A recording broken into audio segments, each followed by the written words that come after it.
भी क्वेश्चंस बता रही हूँ उसको आप लोग प्रैक्टिस करके जाइएगा, ताकि एग्ज़ाम में इसी से रिलेटेड अगर थोड़ा बहुत चेंज हुआ तब भी आप लोग इस क्वेश्चन की तरफ प्रैक्टिस करे रहेंगे तो आप लोग अच्छे से लिख पाएंगे। Hello friends, welcome to our YouTube channel your BSc guide. इस चैनल के थ्रू मैं अपने एक्सपीरियंस के बेसिस पे आप लोगों को बेस्ट से बेस्ट गाइडेंस प्रोवाइड करूँगी और स्टूडेंट की जितनी प्रॉब्लम्स वो स्टडी करते टाइम फेस करते हैं मैं उसको डिस्कस करने के साथ साथ उससे कैसे डील करना है उसको भी आप लोगों को बताती हूँ। आज के इस वीडियो में हम बीएससी फर्स्ट सेमेस्टर के केमिस्ट्री के जो हमारे यूनिट्स के मोस्ट इम्पॉर्टेंट क्वेश्चंस चल रहे थे उसको मैं आज यूनिट 5 बताऊंगी, मैकेनिज्म ऑफ ऑर्गेनिक रिएक्शन। इसके मोस्ट इम्पॉर्टेंट क्वेश्चन बताऊंगी।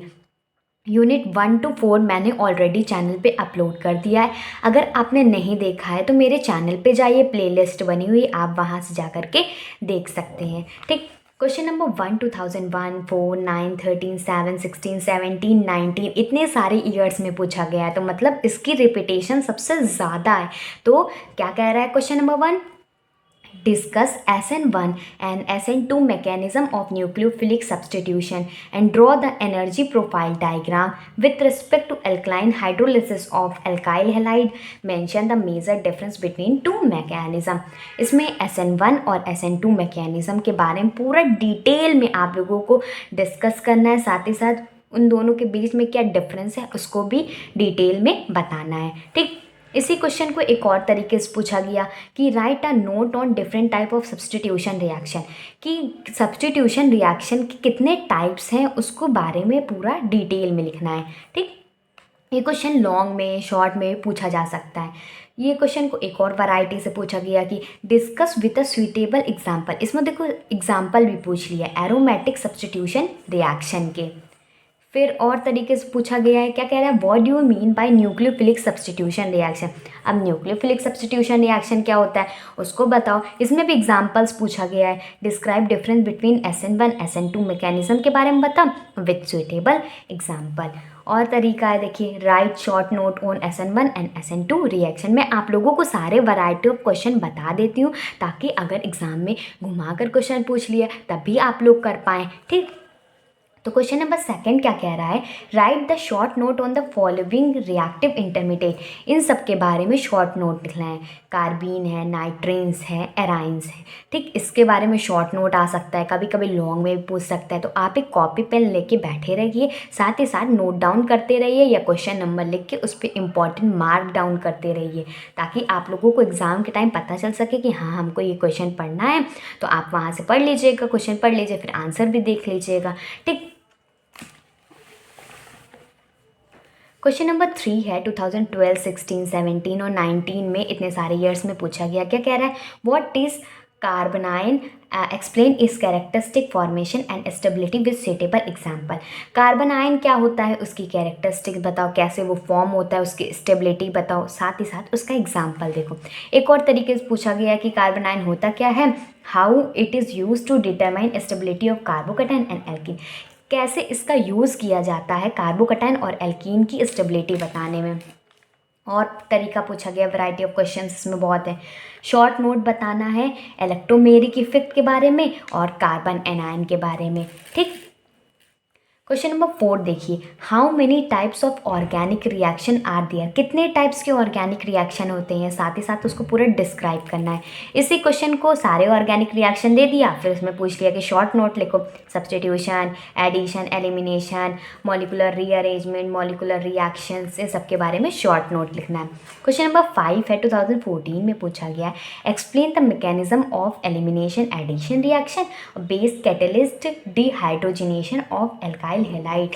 मैं आप लोगों को जितने भी क्वेश्चंस बता रही हूँ उसको आप लोग प्रैक्टिस करके जाइएगा, ताकि एग्ज़ाम में इसी से रिलेटेड अगर थोड़ा बहुत चेंज हुआ तब भी आप लोग इस क्वेश्चन की तरफ प्रैक्टिस करे रहेंगे तो आप लोग अच्छे से लिख पाएंगे।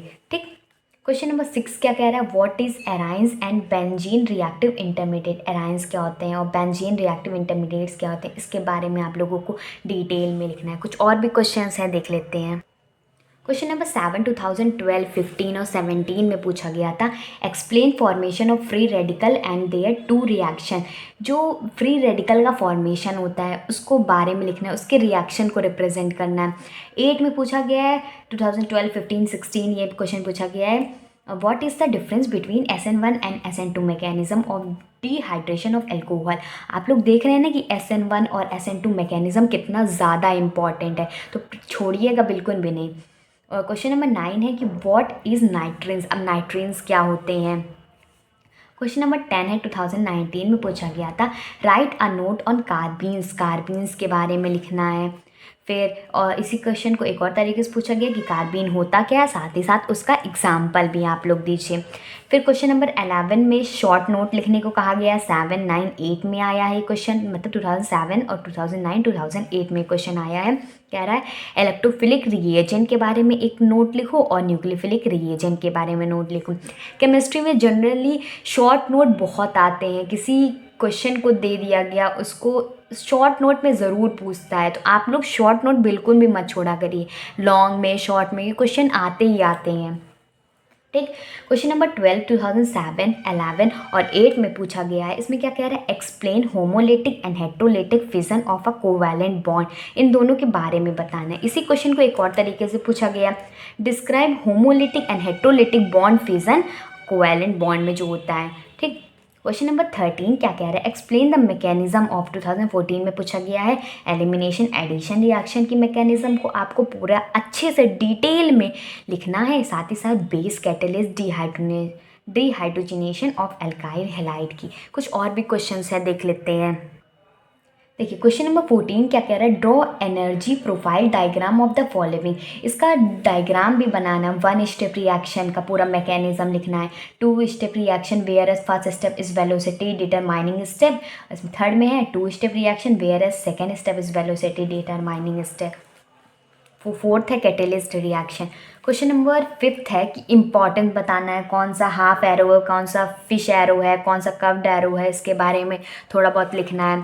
क्या कह रहे हैं, इसी क्वेश्चन को एक और तरीके से पूछा गया कि explain the importance of fish, curved, half headed और डबल हेडेड एरो के बारे में लिखना है, क्या इंपॉर्टेंस होती है जब हम रिएक्शन को रिप्रेजेंट करते हैं ना, कि यहाँ से H पॉजिटिव से आयन निकल के H नेगेटिव में जाए, तो जो हम double headed arrow, fish arrow, half arrow का रिप्रेजेंट करते हैं उसका इंपॉर्टेंस लिखना है।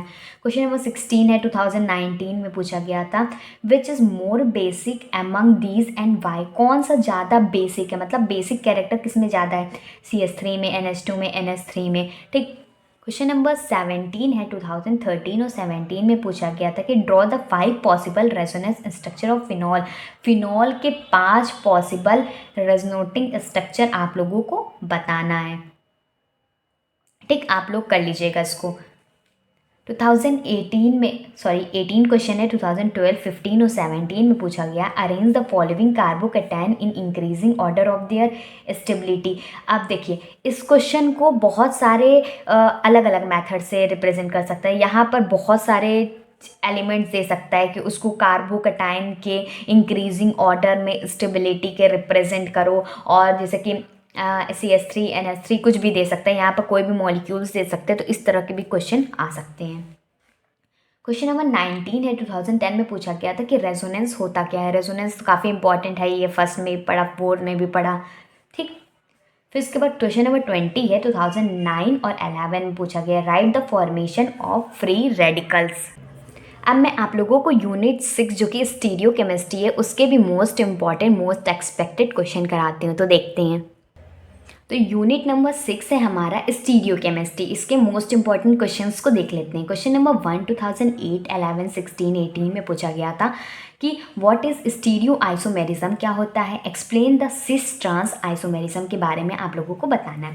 इसी क्वेश्चन को एक और अलग वे से पूछ लिया गया कि what do you mean by optical isomerism, क्या होता है, discuss the optical isomerism of lactic acid. Lactic acid का ये ज़रूर आता है कि लैक्टिक एसिड का आइसोमेरिज्म, ऑप्टिकल आइसोमेरिज्म पूछ ही लेता है। ठीक। क्वेश्चन नंबर 2 है 2009 और 12 में कि E Z system of configuration of geometrical isomerism होता क्या है। साथ ही साथ इसी क्वेश्चन को एक और तरीके से पूछ लिया कि give the E and Z system of nomenclature of geometrical isomerism, example के सहित इसको पूरा डिटेल में आप लोगों को बताना है। फिर क्वेश्चन नंबर 3 क्या कह रहा है, 2008, 11, 16, 19 में पूछा गया है कि आइसोमेरिज्म क्या होता है, explain the different types of isomerism. Isomerism की टाइप्स को भी आप लोगों को डिटेल में बताना, ये क्वेश्चन लॉन्ग में आता है। ठीक, एक और क्वेश्चन है इसी तरीके के, what is cause of geometrical isomerism, क्या होता है, discuss the geometrical isomerism of malic acid and fumaric acid. ये भी क्वेश्चन पूछ लिया करता है कभी कदार कि मैलिक एसिड का ज्योमेट्रिकल आइसोमेरिज्म बताओ और फ्यूमेरिक एसिड का। क्वेश्चन नंबर 4 है 2008 में, 7 में, 18 में पूछा गया है। तो इसमें क्या कह रहा है, व्हाट इज रैसमिक मिक्सर, रैसमिक मिक्सचर क्या होता है, discuss one method of its resolution. अब एक मेथड बताओ उसको रिजॉल्व करने का। फिर क्या कह रहा है, describe a method for resolving racemic mixture, method बताना है into optically active compound with example के तहत आपको बताना है। और भी कुछ क्वेश्चंस हैं, इसी को और वैरायटी देख लेते हैं कि कभी कभी ये भी पूछ लिया करता है, how will you resolve a racemic mixture of tartaric acid. Tartaric acid हमेशा ही आता है ज़्यादातर, इनटू इट्स कॉन्स्टिट्यूएंट, मतलब टार्ट्रिक एसिड को पूरा उसके कॉन्स्टिट्यूएंट में कन्वर्ट करने के लिए, रिजॉल्व करने के लिए बताना है आप लोगों को। क्वेश्चन नंबर 5 है 2012, 15, 14 में पूछा गया है कि डिस्पाइट हैविंग 2 कायरल कार्बन्स है, meso tartaric acid is optically inactive, क्यों होता है, ऐसा क्यों होता है। ठीक, और में पूछा गया है कि स्टीरियो आइसोमेरिज्म क्या होता है, डिस्कस करो optical isomerism in tartaric acid. Question number 6 है, what do understand by the conformation, क्या होता है, explain in detail the conformation of n butane and cyclohexane. 7 है 2011, 13, 15, 16, 18, इतने सारे ईयर्स में पूछा गया है, discuss the distinction between configuration and conformation. इसी क्वेश्चन को एक और तरीके से पूछा गया कि right the difference between conformation and configuration. Question number 8 देख लीजिए, ये ज़रूर ही आता है, एक ना कोई क्वेश्चन इससे बनता ही है कि बताओ कौन सा ई है कॉन्फ़िगरेशन शो करता है, कौन सा जेड है। तो इसको इस तरह के भी क्वेश्चंस देख लीजिएगा, ई जेड वाला और दूसरा आर एस सिस्टम वाला, कौन सा आर है कौन सा एस है, ये भी आता है। ठीक, कुछ और भी क्वेश्चन से देख लेते हैं। क्वेश्चन नंबर 11, 2013, 2008 में पूछा गया है, what do you understand by conformation, explain in detail the conformation of ethane, butane and cyclohexane and the relative stability of their conformation. के ऊपर क्वेश्चन भी देखिए बन रहा है काफ़ी, discuss the conformation and stability of mono and di substituted cyclohexane isomer. Question number 12, 2012, 14, 15, 17 में पूछा गया था कि मीसो कंपाउंड्स होते क्या हैं। ये क्वेश्चन भी शॉर्ट में पूछा जा सकता है और ये वाला क्वेश्चन जो है लॉन्ग में पूछा जा सकता है। Give the suitable method for resolution वाले क्वेश्चन है काफ़ी ऑफ इनैंशियोमर्स। अब देखिए इसमें डायरेक्ट पूछ लिया गया कि 2014 में कि इनैंशियोमर और डिजैस्टियोमर के बीच में डिफरेंस बताना है। 14 क्वेश्चन 2013 में पूछा गया था, इसमें आर और एस कॉन्फ़िगरेशन बताना है, कौन सा आर है कौन सा एस है, कौन सा बताना है कि दोनों में से कौन सा क्या है।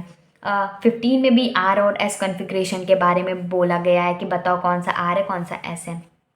16 2019 में पूछा गया, define optical activity and enantiomer, optical activity के बारे में डिफाइन करो और इनैंशियोमर क्या होते हैं, काफ़ी इंपॉर्टेंट है। ठीक, क्वेश्चन नंबर 17 देख लेते हैं, how many total cyclic isomer are possible for C5H10, कितने टोटल साइक्लिक आइसोमर प्रेजेंट होते हैं C5H10 में। क्वेश्चन नंबर 18 है, the number of optically active optical isomer of the following compound is, मतलब कितने number of optically active compounds हैं isomers के, वही बताना है। ठीक, क्वेश्चन नंबर 19 में क्या कह रहा है, how many geometrical isomer are possible, कितने इस कंपाउंड में ज्योमेट्रिकल आइसोमर पॉसिबल है। 20 में क्या कह रहा है, टॉटोमेरिज्म के बारे में डिफाइन करना है। तो ये रहे 2 यूनिट्स के और मोस्ट इंपॉर्टेंट क्वेश्चन। अगले के वीडियो में मैं आप लोगों के लिए और भी मोस्ट इंपॉर्टेंट क्वेश्चंस प्रोवाइड करूँगी। नए हैं तो चैनल को सब्सक्राइब कर लीजिएगा, वीडियो अच्छा और यूज़फुल लगा तो लाइक और एक शेयर कर दीजिएगा और एक प्यारा सा कमेंट कर दीजिएगा। Goodbye and stay safe.